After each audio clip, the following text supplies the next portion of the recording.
Hay un momento en que usted habla que durante mucho tiempo no quiso decir nada de lo que ocurrió respecto del campo de concentración.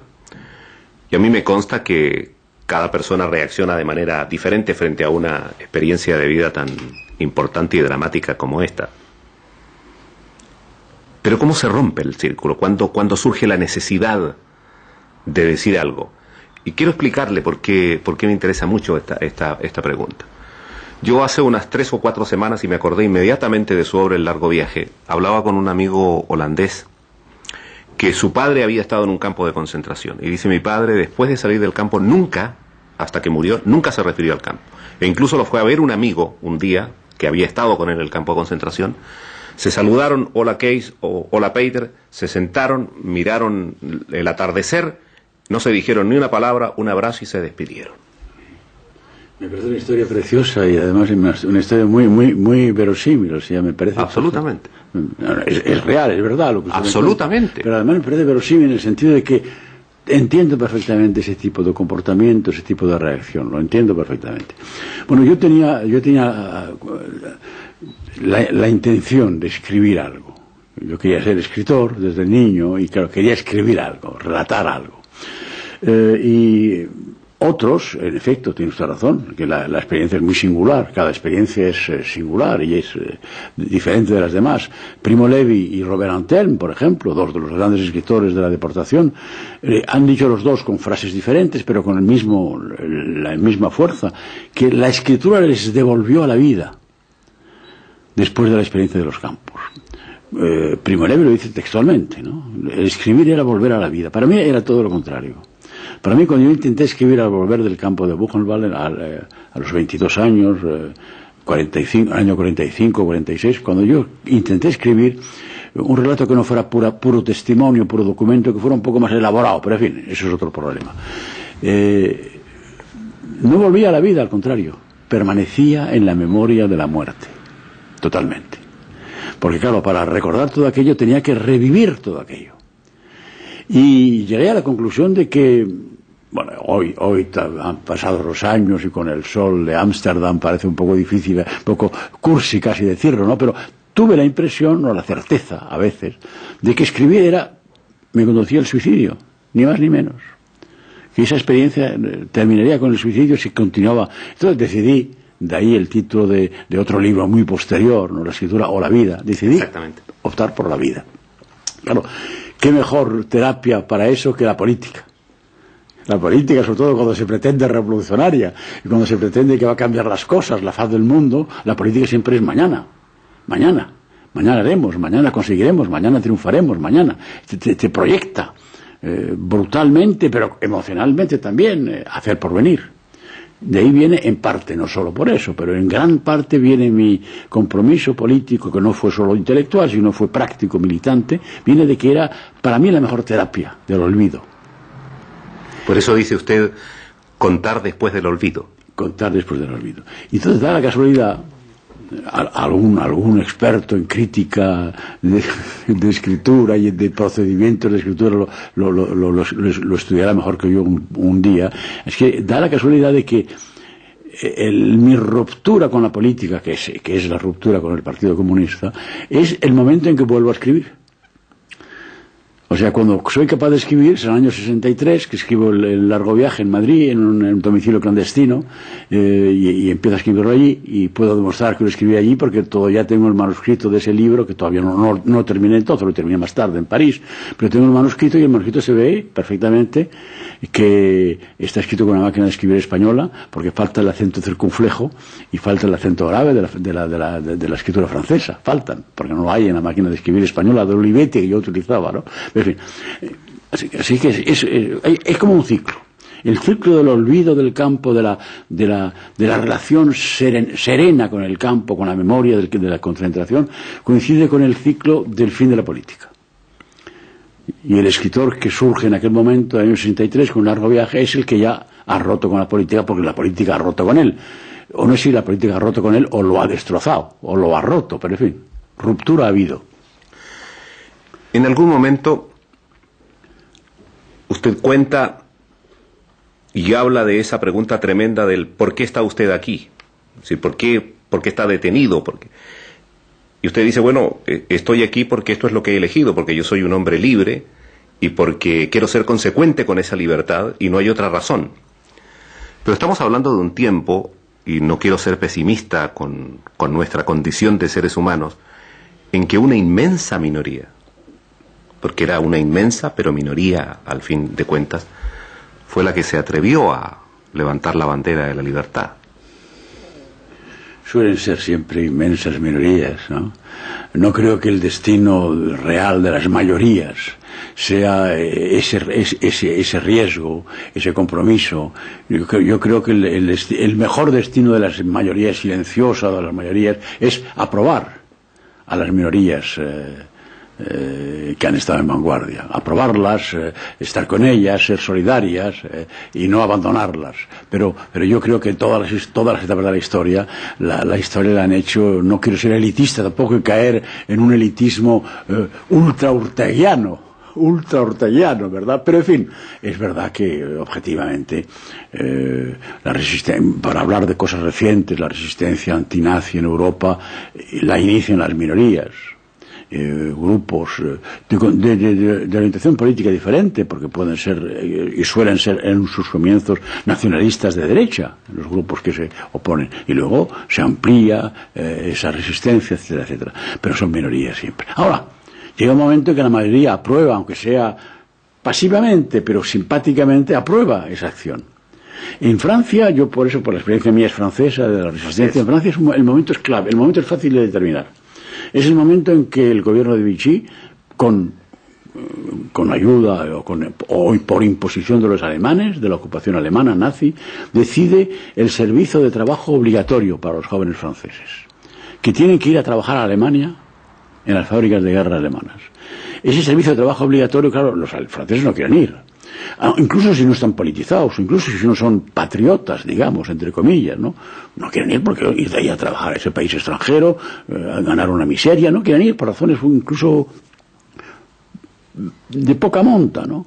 Y entonces hay una resistencia masiva, porque los centenares de miles de jóvenes franceses que deciden no ir a Alemania tienen que salir de la legalidad, tienen que esconderse, y son los que nutren los maquis, los que dan la fuerza militar a la resistencia, que era hasta entonces cosa de grupos o de pequeñas redes de información o de acción, ¿no?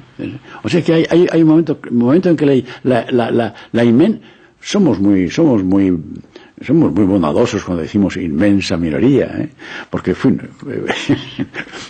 minoría, ¿verdad? Pero en fin, luego fue inmensa minoría y luego la inmensa mayoría silenciosa pues aprobó aquello. Lo respaldó de una forma más o menos decidida, más o menos activa, pero lo respaldó. Y eso ya fue el final de la ocupación alemana y el final del régimen de Vichy. 3 anécdotas del largo viaje. Primera, en una de estas estaciones que conducen al campo de concentración, hay un niño que está lanzando piedras e insultando, llamando a los deportados que están sufriendo dentro de los vagones, cabrones, criminales. Cualquiera se podría llevar a pensar, como es un niño, no tiene ninguna culpa de lo que son las circunstancias las que... ¿Hay alguna culpa en ese niño? ¿Simboliza algo de culpa? No, ese niño no. Ese niño no tiene culpa. Ese niño pues repite lo que le han enseñado, lo que ha oído en su casa, en su escuela, en su familia, en su país. Ese niño pues todavía no está movilizado políticamente, pero repite, hace los gestos que le han enseñado. Y claro, los extranjeros son los enemigos, los extranjeros son siempre mala gente, bandidos, vagos y maleantes, ¿no? Entonces, claro, tira las piedras. Ese niño no. Ahora, ese niño se ha hecho adolescente, y se ha hecho joven, y se ha hecho adulto. Claro, a mí lo que me interesaría saber es qué ha pasado con ese niño luego. Porque ese niño puede, si lo volvemos a encontrarlo en una universidad alemana o en una fábrica alemana 5 años después,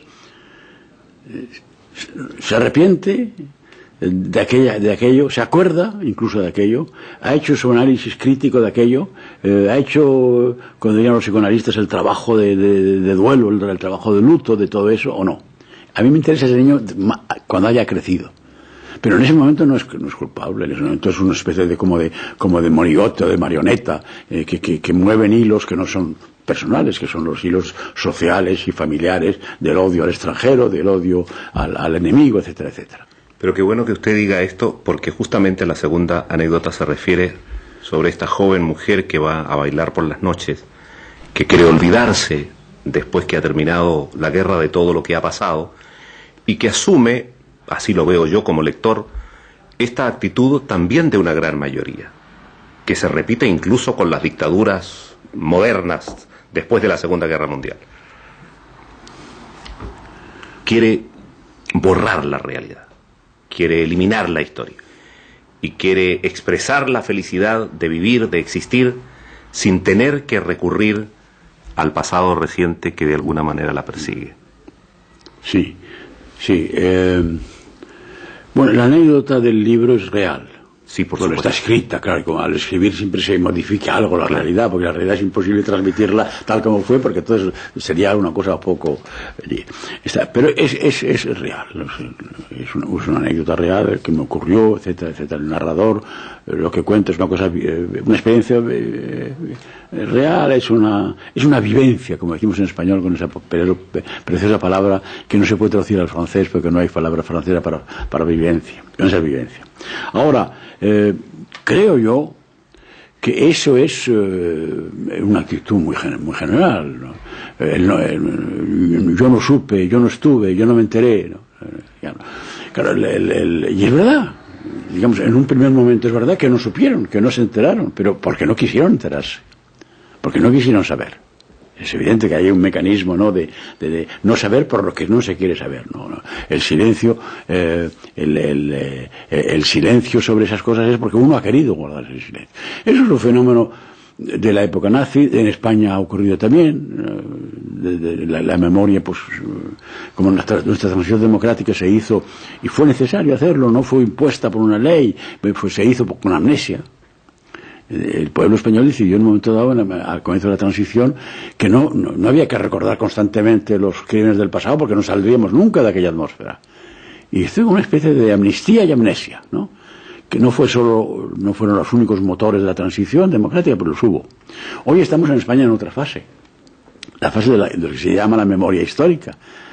Hay que saber a qué atenerse. Seguramente estamos en esa fase diferente porque la democracia se ha consolidado lo bastante como para permitirse el lujo de la memoria real, verdadera, no de la amnesia interesada, que fue positiva y necesaria, pero que ya no lo es.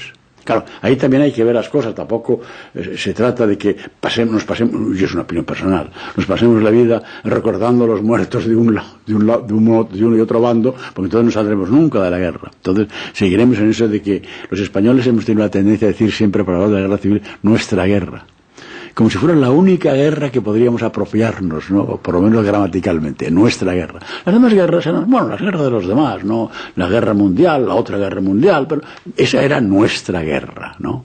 Hemos estado diciendo eso hasta hace poco, y seguramente en algunas familias y alguna gente de mayor edad sigue diciendo nuestra guerra, ¿verdad?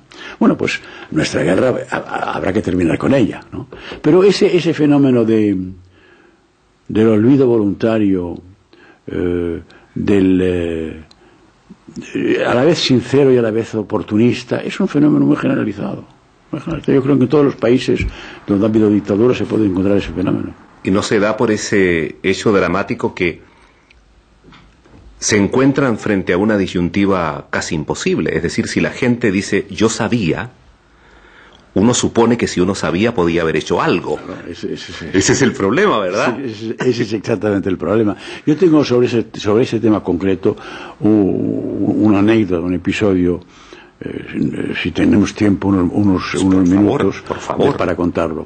En el mes de abril del año 45, el 11 de abril, el ejército americano, el tercer ejército de Patton, libera el campo de Buchenwald. Y unos días después, no sé cuántos días, 3 o 4 días después, el mando militar americano organiza una visita del campo de Weimar para la población civil, del campo de Buchenwald, perdón, para la población de Weimar, que es la la famosa ciudad de Goethe, la ciudad de la cultura, de Goethe, de Nietzsche, que está todos los museos, los archivos de la historia cultural alemana están allí. Una visita para la población civil y el grupo, yo me fijo en un grupo y el grupo el guía de ese grupo es un teniente del ejército americano que habla un alemán perfecto y que le explica y que va explicando. Y cuando llega y les lleva a ese centenar de paisanos de Weimar, que son mujeres en su mayoría o niños, porque claro, los hombres en edad de militar están todavía en la guerra no ha terminado, están movilizados todavía. Niños y mujeres les lleva hasta el patio del crematorio, donde están todavía amontonados centenares de cadáveres, ¿no? Como troncos ahí amontonados allí. Y empieza a explicar lo que pasa allí en el crematorio, tal y cual. Y todas las mujeres alemanas comienzan a gritar y a llorar. Es decir, no sabíamos, no nos hemos enterado, no sabíamos. Y el teniente americano les dice tranquilamente, no sabíais porque no queríais saber. ¿No habéis visto pasar los trenes que pasaban por Weimar desde hace años? ¿No habéis visto, o vuestros maridos o vuestros hermanos, no han visto trabajar a los deportados que compartían en la fábrica tal y cual el trabajo con vosotros? ¿No habéis visto? ¿Por qué no queréis saber? No sois culpables, pero sois responsables. Y se me ha quedado grabada en la memoria luego resultó, no vamos a explicar todo el resto porque el resto es una novela de sí, otra novela, que es el teniente americano, era un judío alemán que se llamaba Rosenberg. Yo lo he puesto en uno de mis libros con el nombre de Rosenfeld, porque como no sabía si vivía todavía y tal, para protegerle incluso de mis posibles errores de memoria, le llamé Rosenfeld. Pero una lectriz del libro en inglés, identificó y me dijo, ese es Rosenberg. Y Rosenberg está vivo todavía. Y tenemos una correspondencia. El teniente americano que explicaba era un judío alemán que se expatrió, que salió de Alemania a los años 30 y que se hizo americano y que se alistó en el ejército para hacer la guerra antifascista contra su propio país como combatiente de la libertad. Y claro, por eso hablaba un alemán tan perfecto. Y es cierto también de esta anécdota el hecho de que usted vio esto y le dio dolor de estómago y se fue al campo ahí a descansar en la hierba, ¿sí? Es absolutamente, todo es verídico. Eso es cierto, sí. Y ese teniente Rosenberg, claro, se explica perfectamente por qué hablaba también el alemán, porque era alemán. Usted dice que es preciso haber vivido, haber estado dentro para querer mirar desde fuera, ¿verdad? Y también es preciso haber estado dentro para entender la magnitud del drama. ¿Puede quien no haya estado en un campo de concentración aproximarse de alguna manera a lo que allí había, a lo que allí se vivía? Yo pienso que sí, espero que sí. Porque es que estamos en una coyuntura histórica en que los testigos, los que puedan escribir o hablar como un testimonio directo, porque lo han vivido, están desapareciendo. Y somos ya muy pocos. Y dentro de unos años no habrá. Solo habrá testigos judíos, porque ha habido niños judíos deportados. Los resistentes o los deportados políticos tenían, los más jóvenes teníamos 18 años, ¿no? Pero a niños judíos ha habido de 5 años. O sea, la memoria judía de los campos va a ser la más larga, la que más tardará en extinguirse, en desvanecerse. O sea que dentro de 10 años, cuando se conmemora otra vez, como cada 10 años se hace ritualmente, y está bien que se haga, no sé cuál será, el 80 o 70 aniversario de la liberación de los campos, solo habrá como testigos directos que puedan decir yo estuve, o como decía Goya, yo lo vi, ¿no? Es uno de sus grabados de la guerra, ¿no? Del desastre de la guerra. Yo lo vi, yo lo oí, yo lo sentí. Solo habrán niños judíos, en algunos quedarán todavía, ¿no? Entonces, esa memoria, ¿quién va a transmitirla? Bueno, los libros de historia la transmiten, desde luego, y está bien. La sociología, los libros también, habrá estudios, pero lo que hay de vivo en esa memoria de la muerte no lo transmiten más que los libros, la escritura. Y si no se apropian de esa memoria los novelistas o los poetas, ¿cómo va a continuar? continuará, claro, de una forma como hoy sabemos lo que fue la guerra de los 30 años, sabemos lo que fue la guerra del Chaco, en fin, pero es una memoria histórica. Bueno, la guerra del Chaco es más reciente, o sea, se podría quizá todavía recordar, hay supervivientes, no sé, pero si no hay literatura, no hay. Hoy de la guerra de los 30 años, lo mejor testimonio que queda es La Madre Coraje de Brecht, que es un libro de pura literatura. O sea que yo espero que sí, que incluso sin tener ningún lazo familiar con esa experiencia, jóvenes novelistas de hoy y de mañana se apropiarán de esa historia. Hay en Francia un fenómeno recentísimo, impresionante, de un escritor de origen americano que escribe su primer libro en francés, Jonathan Little, y que escribe un libro que se llama Le Bienveillant, todavía no está traducido al español, está ya apalabrada la traducción, pero todavía no ha salido, no se ha publicado, ni en alemán, y que es la reconstitución novelesca, pero documentada, fundamentada, del exterminio del pueblo judío en Europa. Bueno, pues esa novela va a ser más importante, en modo de ver, que todos los libros de historia. Porque va a tener una difusión diferente, mayor, no va a ser una cosa de especialistas o de eruditos o de estudiantes, sino una cosa de difusión popular. Es el libro de mejores ventas en Francia en estos momentos. Y este chico, que es un hombre muy joven, no tiene ni idea, no tiene ninguna experiencia de eso, o sea que él da la respuesta a su pregunta. Sí, se puede uno apropiar esa memoria y transcribirla y transmitirla si tiene talento, claro. Y talento y si tiene sensibilidad. Sí, porque hoy han surgido, no digo generaciones, pero gente joven que insiste en que no podemos seguir atados al pasado. Es una frase que se ocupa, por supuesto, por conveniencia política también, ha salido mucho en España en los últimos tiempos. No, pero yo me refiero a aquellos que no les gustaría que se conmemorara, por ejemplo, todos los años el tema de la Segunda Guerra Mundial, sino que se hiciera cada 5 años, que ya basta de eso. Pero usted dice lo contrario, la necesidad de recordar permanentemente lo que ha sucedido. Y yo se lo pregunto porque creo que tiene importancia para las circunstancias que estamos viviendo. Hay gente que teme que esta neoxenofobia, esta nueva discriminación, si no se trata de la debida manera, pueda terminar muy mal. Sí, pero una memoria histórica cada vez más ajustada y más serena no ayuda, al contrario, a evitar los nuevos movimientos de xenofobia, los movimientos racistas que tienen su forma actual, aunque el fenómeno sea un fenómeno histórico tradicional de siglos, tiene su expresión actual. Es evidente que hoy la forma en que Europa, yo hablo de Europa, que es lo que conozco mejor que otros continentes, la forma en que se expresa en Europa hoy el antisemitismo no tiene nada que ver, o poco que ver, aparentemente, con lo que era en los años 30. Poco que ver. Por ejemplo, hoy en el antisemitismo aparece antisemitismo europeo. Sí. Aparece inmediatamente una posición anti-israelí, o sea, contra el Estado de Israel. Claro, en los años 30 no había Estado de Israel.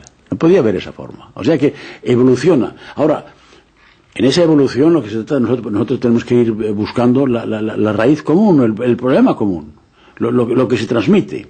¿Por qué hay esa pasión, esa vieja pasión europea del antisemitismo? ¿De dónde viene? ¿No? Y claro, si no vamos a eso, pues claro, podemos abordar los problemas de hoy de una forma concreta, digamos una terapia momentánea, efímera, pero no vamos al verdadero problema. ¿Por qué existe en la Europa cristiana, tanto católica como protestante, esa vieja pasión del antisemitismo? ¿Por qué? Habrá que preguntarse, habrá que remontar a una discusión que tal vez teológica, o tal vez al hecho del pueblo de Icida. En fin, hay muchas razones, pero hay una razón. Una razón ha habido un caso reciente en Francia de crimen antisemita en que los culpables han dicho, pero que hemos elegido un judío porque los judíos son gente de dinero, entonces estábamos seguros que podíamos obtener con el secuestro obtener dinero, tal y cual. Bueno, la idea y luego esa especie de idea ya elaborada hace siglos, el judío es el hombre de dinero, ¿no? y lo manifiestan unos jóvenes que no tienen nada que ver con ese pasado, que no tienen, o sea que eso sigue existiendo cosas que son una vieja pasión europea, sí. Y igual elijo este tema porque es un tema concreto, pero también podríamos hablar del racismo antimusulmano, del racismo antiárabe, también existe eso en algunos países, muy fuertemente. Vuelvo una vez más al largo viaje. Usted cuenta también la anécdota de esos vagones que llegaban un invierno muy frío y que cuando llegaban a destino había que separar de los bloques de hielo los cadáveres de los que llegaban. Y esto, claro, es una de las tantas muestras de lo que se vivió. ¿Tiene una capacidad inimaginable el ser humano de aguantar ver cosas como esas? Sí, el ser humano tiene una capacidad increíble de resistir y de sobreponerse a cosas que parecen imposibles de sobrevivir, vamos, sí, el ser humano. Esa experiencia, la experiencia de los primeros meses del año 45, cuando los nazis vacían los campos del este de Polonia ante el avance del ejército soviético y que lanzan así a través de Europa o a pie o en vagones descubiertos, de mercancías descubiertos, a centenares y a miles y a decenas de miles de judíos sobrevivientes de los campos de Auschwitz, Birkenau, de ese gran complejo de destrucción del pueblo judío que fueron los campos de Polonia. Y claro, en Buchenwald, donde entre otros campos llegaban algunos de esos supervivientes, es realmente, o sea que había que apartar del montón helado de cadáveres a algún superviviente que pudiera haber, y había pocos, ¿no? Eso. ¿Cómo, en efecto, la pregunta, ¿cómo se sobrepone uno a eso? Claro, también es pensable que el que haya visto eso lo único que busque es el suicidio, la desaparición, la locura, o el suicidio lanzándose contra un centinela alemán para provocar la muerte, ¿no? Es verdad. La capacidad del hombre de resistir, primero de resistir físicamente, cosas que son increíbles pensar cuánto, la resistencia física de un hombre en un campo sometido a una privación de alimentos, a una privación de sueño, a una sobrecarga de trabajo, de tal, es increíble la resistencia. La capacidad de olvido, de reconquistar personalidad, autonomía personal, a pesar de todo eso, sí, es increíble, y es bastante, como diría, alentadora, ¿no? Porque el que es capaz de sobreponerse a eso también es capaz de sacrificio personal, o sea, de entregarse a una causa universal, ¿no? Es la libertad del hombre, también es capaz de eso. 3 cosas finales. 2 sobre Holanda. Usted hace una mención muy simpática en el libro del largo viaje, contando que cuando era niño lo llevaban a cortarse el pelo a una peluquería que quedaba cerca del Bijenkorf, en la ciudad de la Haya. Sí. ¿Guarda recuerdos todavía entonces de este país? Sí, guardo muchos recuerdos, porque esos fueron 2 años, prácticamente 2 años, en que yo estuve en Holanda, porque mi padre era encargado de negocios de la República Española. No era diplomático, mi padre era profesor de Derecho, filosofía del Derecho. Pero en fin, como la República perdió su cuerpo diplomático, que en su inmensa mayoría los diplomáticos de carrera optaron por el bando franquista, insurrecto, la República reconstituyó un cuerpo diplomático con profesionales de jurídicos o profesionales de otro tipo, y mi padre que fue nombrado encargado de negocios en Holanda. Yo entonces estuve 2 años estudiando en un colegio holandés, ¿no? Un gymnasium, como se decía entonces, el Tweede Gymnasium de La Haya, y trabajé, aprendí holandés y tal y cual, ¿no? Y sí, recuerdo muy bien ese periodo, pero muy bien lo recuerdo, porque fue un periodo muy decisivo, fue un periodo, 14-15 años, un periodo decisivo en la vida de un hombre, ¿no? En general, 14-15 años. Además, descubrir muchas cosas, la pintura, por ejemplo, la casa de la legación de España estaba muy cerca del Museo del Mauritshuis, ¿no? Y claro, la pintura del Mauritshuis es una gran pintura, ahí se fortaleció mi amor a la pintura que mi padre me había inculcado, porque hemos vivido toda nuestra infancia a 200 metros del Museo del Prado. Entonces, claro, entre el Prado y el Mauritshuis había imágenes para alimentar un amor de la pintura. Sí, yo recuerdo muy bien. Lo único que he olvidado es el idioma. Porque el holandés, que lo he hablado corriente, con toda corrección y corriente, sí. porque estudiaba allí, lo he olvidado porque el alemán se ha interpuesto entre el holandés y que no puedo hablar los dos idiomas, me es muy difícil hablar los dos a la vez, entonces hablo alemán y no hablo holandés ya, pero todavía puedo leer los periódicos por lo menos, y no literatura complicada, lo puedo leer todavía en alemán. Y lo segundo de Holanda tiene que ver con su visita. Va a recibir ahora un importante galardón. Es la 4ª vez que se entrega, y justamente por su labor y por su actividad relacionada con la historia y con lo que ha sucedido. ¿Qué significado tiene para usted el estar aquí y recibir este premio? Hombre, es muy... Es emocionante por muchas razones, ¿no? Por razones personales, por la razón objetiva de ser una de las personas elegidas para eso. Yo a veces tengo un poco escrúpulo, porque yo digo, pero no, yo no soy testigo del exterminio de los judíos, porque yo soy un deportado político, y la experiencia de los campos de Buchenwald y otros campos de deportados políticos ha sido horrenda, pero si hacemos ese trabajo un poco absurdo a veces, no, a veces mezquino, de comparar, es menos horrenda que la solución final y que el exterminio de cámara de gas, que es lo que estaba inventado para el pueblo judío. Pero en fin, puedo hablar, me siento con derecho a hablar de eso, porque he visto precisamente a partir de enero del 45 llegar de los campos de Auschwitz y de Birkenau a Buchenwald muchos supervivientes judíos. Allí conocí a Elie Wiesel, por ejemplo, que tenía 14 años, y a Imre Kertész, que hoy es premio Nobel de Literatura, que también tenía 14, 15 años, y a otros, ¿no?, que llegaban evacuados de Auschwitz, muy jóvenes todavía. O sea, sí, es emocionante que sea aquí. O sea, volver al país donde no he estado de paso como turista algunas veces, pero no, el país que es un poco el país, como dicen los alemanes, Bildungsroman, ¿no? Novela de formación, de la época de formación de la adolescencia, es Holanda, ¿no?, en que se descubro yo muchas cosas, no solo la pintura del Mauritshuis y otras muchas cosas que se descubren en general cuando se es adolescente, ¿no? Pues esas cosas, volver a ese país hoy, con este compromiso con la historia y con esta recompensa, que no sé si es merecida, pero que en todo caso es para mí muy positiva, muy emocionante. Sí, me entusiasma volver a Ámsterdam en esta coyuntura, me conviene mucho. Y con esto concluyo. Yo sé parte de la respuesta, pero quisiera escucharla de parte suya. Después de vivir una experiencia de esta naturaleza, mucha gente perdió total confianza en la condición humana. Usted no.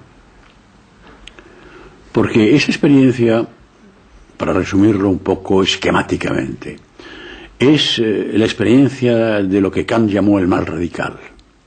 El mal radical, el hombre es capaz de ese mal, de practicarlo, porque es un hombre libre, pero también es capaz de lo contrario.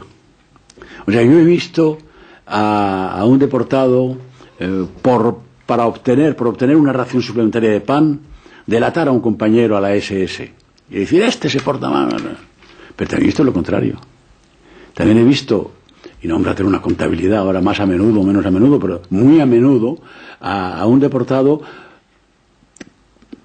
compartir su trozo de pan, miserable trozo de pan, con otro que está más débil que él, más enfermo que él, sabiendo perfectamente que el dar ese trozo de pan le quita varios días o meses de vida. Aceptar ese sacrificio para ayudar a otro. O sea que yo prefiero elegir esa posibilidad de la libertad humana, que es la del bien, que la otra. La otra hay que combatirla, hay que erradicarla si se puede. Hay que alentarla, hay que propagarla, hay que hacer literatura con ella. Muchísimas gracias, señor.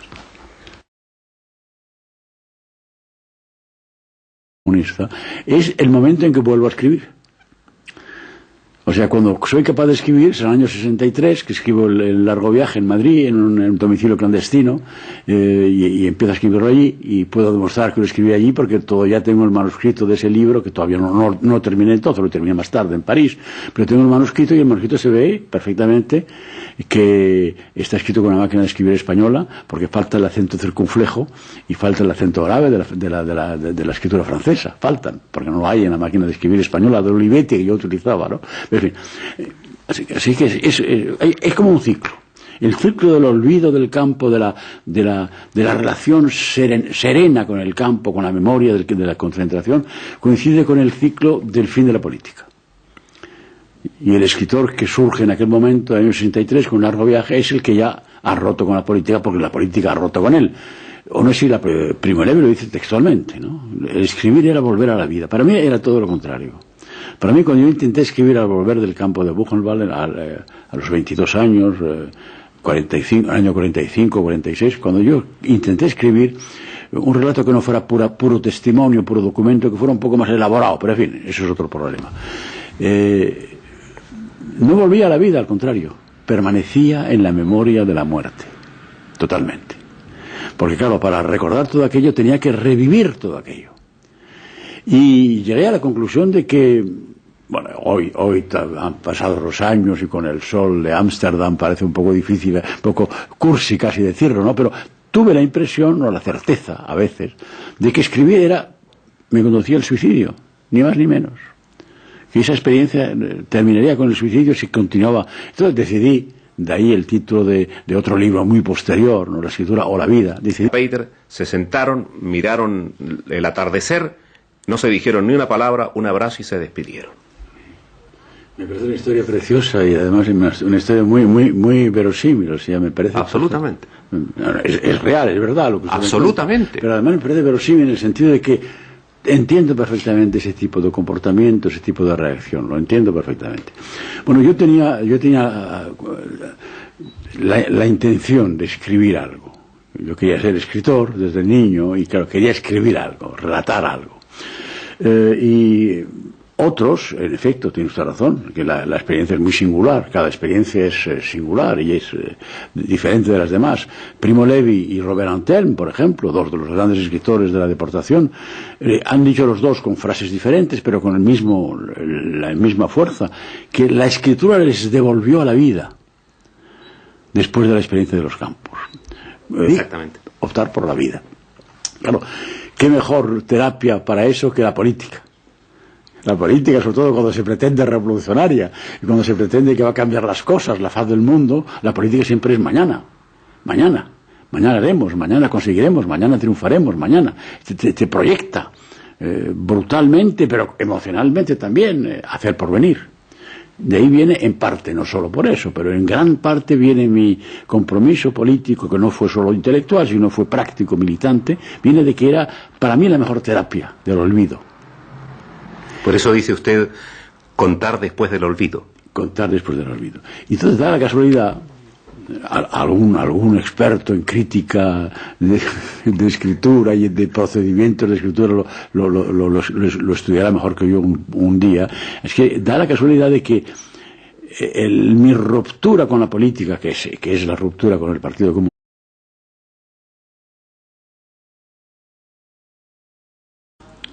hay un momento en que usted habla que durante mucho tiempo no quiso decir nada de lo que ocurrió respecto del campo de concentración.